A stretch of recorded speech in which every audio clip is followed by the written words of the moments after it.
हाँ कि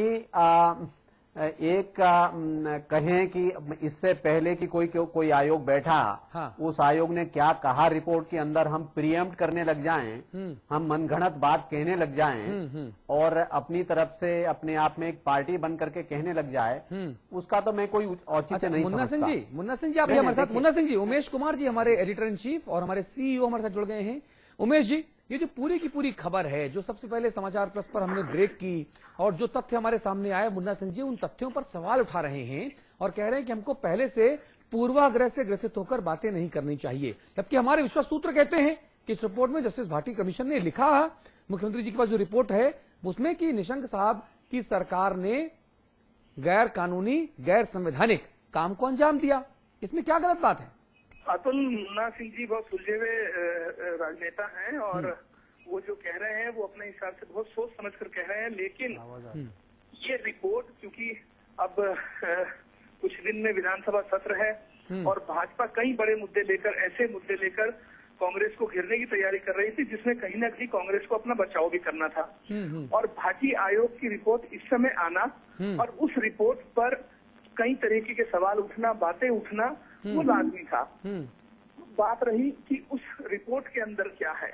देखिए, रिपोर्ट के अंदर कहीं ना कहीं कुछ है जो हमारे सूत्र भी बता रहे हैं। उनमें जो दो बड़े आरोप हैं, वो दो बड़े आरोप ये हैं कि गैर संवैधानिक, गैर कानूनी कार्यों में सम्मिलित होने का पूर्व मुख्यमंत्री रमेश पोखरियाल निशंक पर आरोप है।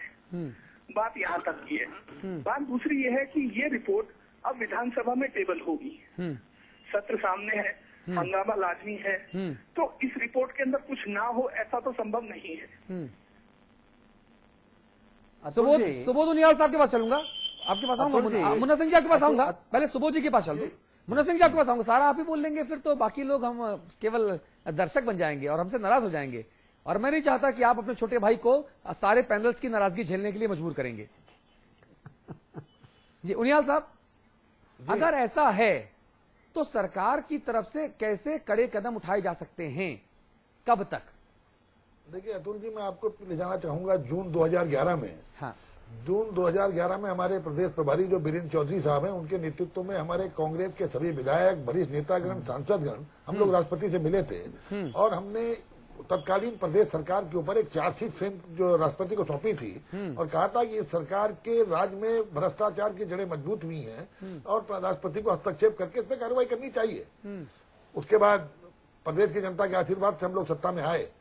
सत्ता में आने के बाद ये सरकार का कमिटमेंट था कि जिन 7 चार्जेस को लेकर के कांग्रेस के वरिष्ठ नेता राष्ट्रपति, महामहिम राष्ट्रपति से मिले थे, उन पर जांच करने की नैतिक जिम्मेदारी हमारे ऊपर थी और मुख्यमंत्री जी ने तत्काल भाटी साहब के नेतृत्व में एक भाटी आयोग बैठाकर ये 7 जांचें उनको सौंप दी। और देखिए, बहुत स्पष्ट है, अभी रिपोर्ट आई है, रिपोर्ट में क्या है क्या नहीं है तो हम नहीं कह सकते, लेकिन ये बहुत स्पष्ट है कि जिस तरह से जो हम लोगों ने, क्योंकि हम लोग प्रथम दृष्टया जब लगा कि भारी घोटाला इसमें किया गया, एक तो जिस तरह से गैर सरकारी व्यक्ति को उसमें नामित कर दिया गया, दूसरा अगर आप जाएं तो जो बोरा 1225 रुपए, जो बीज 1225 रुपए क्विंटल और 1265 रुपए क्विंटल था, उसको 1620 रुपए क्विंटल के हिसाब से खरीद दिया गया, यानी 390 रुपए प्रति क्विंटल की बढ़ोतरी करके 3 करोड़ रुपए का तकरीबन चूना लगाने का 90,000 जी 90,000 क्विंटल खरीदा गया। 90,000 क्विंटल चूना खरीदा गया जी।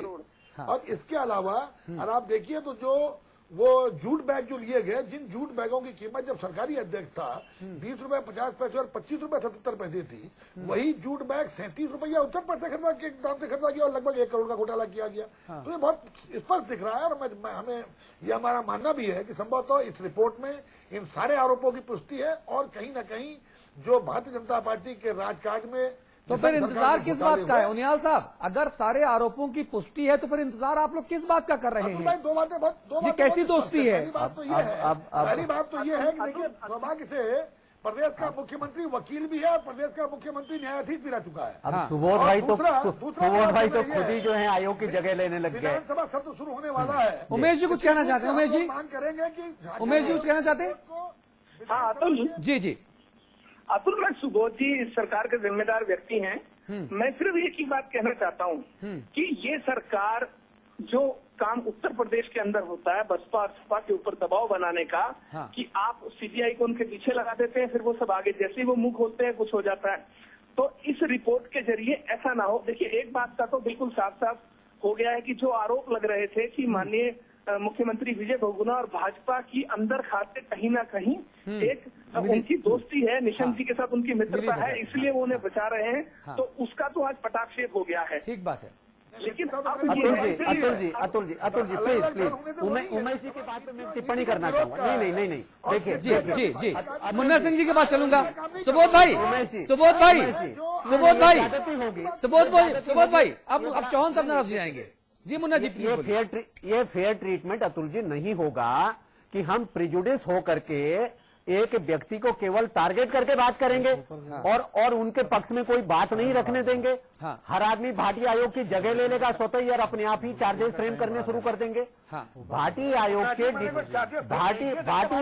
भाटी आयोग का देखिए, नहीं देखिए मुन्ना सिंह जी, उमेश जी ने आप सब लोग 1 मिनट मुझे सुन लें। आप सब लोग केवल 1 मिनट मुझे सुन लें। मुन्ना सिंह जी, मेरे पास 7 घोटालों के नाम हैं। तराई बीच विकास निगम घोटाला, स्टर्डिया भूमि घोटाला, हाथी पार्क घोटाला, सैफ खेल में घोटाला, कुंभ बजट में घोटाला, आपदा प्रबंधन में घोटाला, ढांचा विकास में घोटाला, सुखदेव सिंह नामधारी को उत्तराखंड अल्पसंख्यक आयोग का अध्यक्ष बनाने में भी घोटाला हुआ। हाइड्रो देख लीजिए, श्रावंती देख लीजिए। मुन्ना सिंह जी, अगर ये केवल इत्तेफाक है कि इन सारे घोटालों में माननीय निशंक साहब का नाम आता है, तो ये अपने आप में एक बहुत दुर्भाग्यपूर्ण इत्तेफाक है। और निशंक साहब को देवभूमि में रहते हैं, पूजा अर्चना करानी चाहिए अपने ग्रहों की शांति के लिए। उमेश जी प्लीज। अतुल, मुन्ना सिंह जी को सुन ले, वो कुछ कहना चाहते हैं। जी बताइए।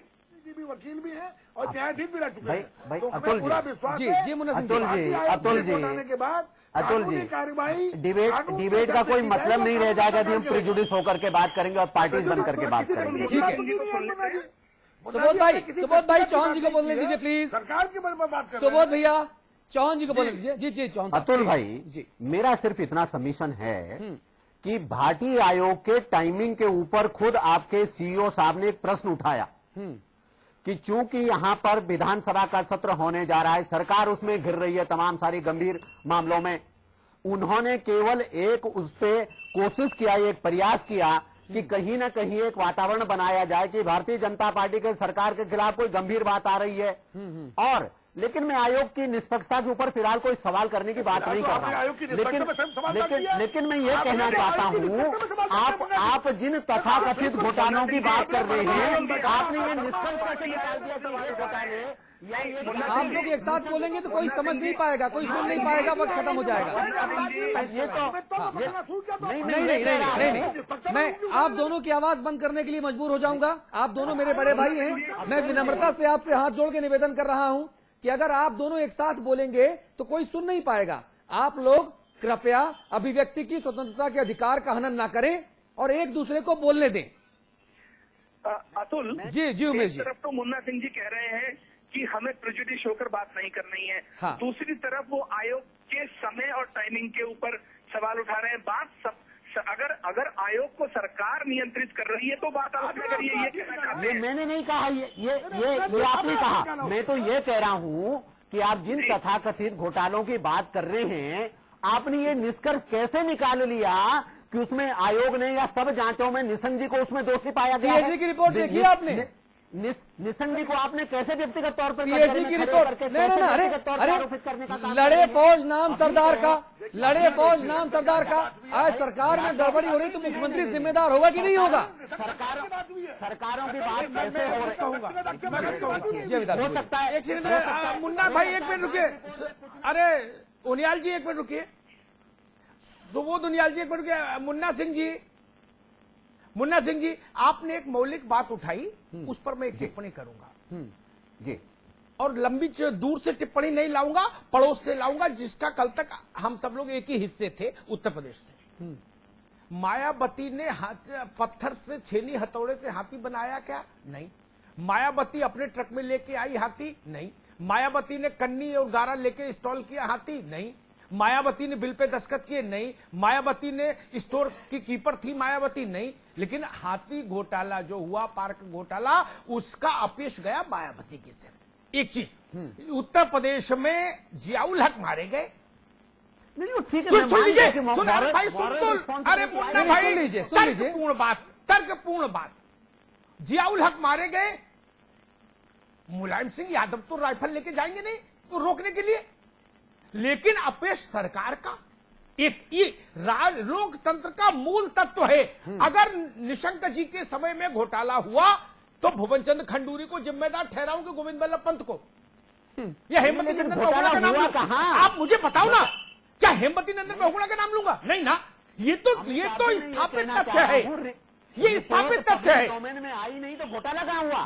मैं जो कह रहा हूं वो तो एक अवसर दीजिए, मैं बताता हूं। अगर गलत व्यक्ति की नियुक्ति हुई, जिस व्यक्ति की नियुक्ति नियमता नहीं हो सकती, तो वो उतनी बड़ी नियुक्ति मुख्यमंत्री के चलते हुई, इसलिए मुख्यमंत्री जवाबदार। यही बात मैंने कही थी जब वो नामधारी का प्रसंग आया था, हर आदमी हाथ झाड़ के खड़ा हो गया, तो मैंने कहा नामधारी का एलियन था क्या, आकाश से टपका और सीधे कुर्सी पर बैठ गया? अरे भाई, किसी ने तो बैठाया, माला फूल पहनाई। वो जिम्मेदारी मुख्यमंत्री उठाने को तैयार नहीं उस वक्त के कि हाँ अपराधी को मैंने चुना। अपराध करिए तो नैतिकता रखिए, कहिए कि हाँ मैंने किया, मैंने बनाया, अधिकार पूर्वक बोलिए, और जनता जो सजा दे उसको देखिए, अदालत सजा दे उसको देखिए। अगर उनके समय में हाइड्रो का घोटाला हुआ, घोटाला इसलिए कह रहा हूं क्योंकि जिस दिन हाई कोर्ट में इसकी तारीख पड़ी, अगर मैं सही याद कर रहा हूं, बाकी उमेश जी करेक्ट करेंगे, उस दिन एक दिन पहले सरकार ने सारे वो जो ठेके दिए थे वो निरस्त कर दिए। उन ठेकों की लिस्ट मैंने देखी, जिन लोगों का बिजली बनाने से पीढ़ियों से कोई वास्ता नहीं रहा, जो शराब बनाते रहे, उनको बिजली बनाने का ठेका दे दिया।